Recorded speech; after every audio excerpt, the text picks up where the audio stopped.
Back in 2013, Peter Hitchens had wrote about when he was a revolutionary Marxist, and he talked about how he and his set, his cabal, his comrades, his colleagues, were all in favour of as much immigration as possible. Not because they liked immigrants, not because they wanted to provide people from other countries with a chance to come to Britain and contribute and live a better life and make the best of themselves, but because they didn't like Britain. They saw immigrants from anywhere as allies against the settled, conservative, too white society that Britain still was at the end of the 1960s.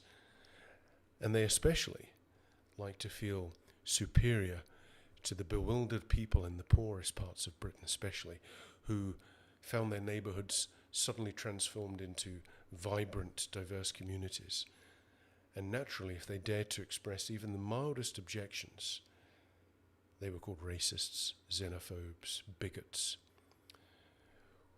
Of course, when Peter and his set began to earn serious money, they graduated and started to do well for themselves, they generally headed to expensive London enclaves and became extremely choosy about where their own children went to school, a choice which they were happy to deny the urban poor, the ones which they sneered down upon as racists.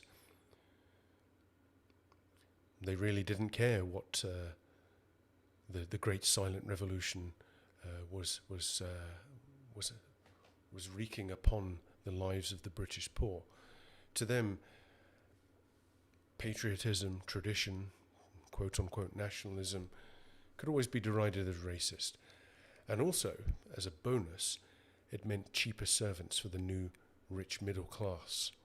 For the first time since 1939, cheap restaurants and cheap builders and plumbers working off the books. It wasn't their wages which were being depressed after all. It wasn't their work that was being priced out the markets.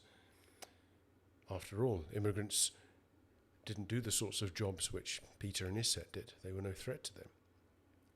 The only threat might have come from the aggrieved British people, but they always knew they could stifle their protest by suggesting they were modern-day fascists.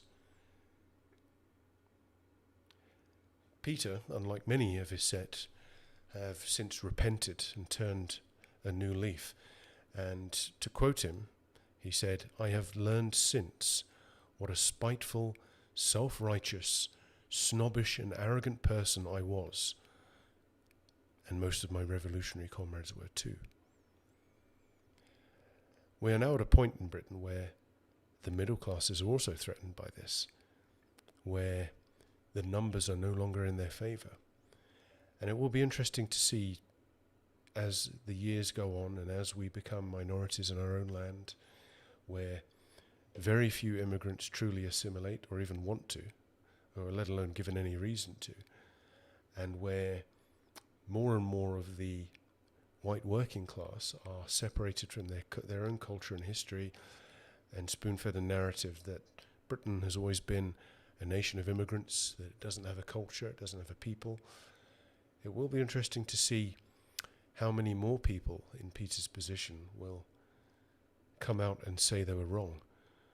We know even the guru of race relations, the man who was appointed to be the head of the race relations, let's call it church, because that's what it is really, it's a religion in the UK, Trevor Phillips, a black gentleman, had a complete turnaround and said that essentially immigration not only needs to be curbed, but immigrants in Britain need to assimilate, and that if they don't, then perhaps policies of repatriation may need to occur.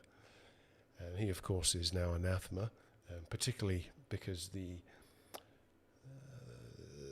white left do-gooders and their ethnic minority pets don't like when non-white people have their own opinions and think for themselves, particularly if those opinions mirror ghastly, old, stale white male opinions.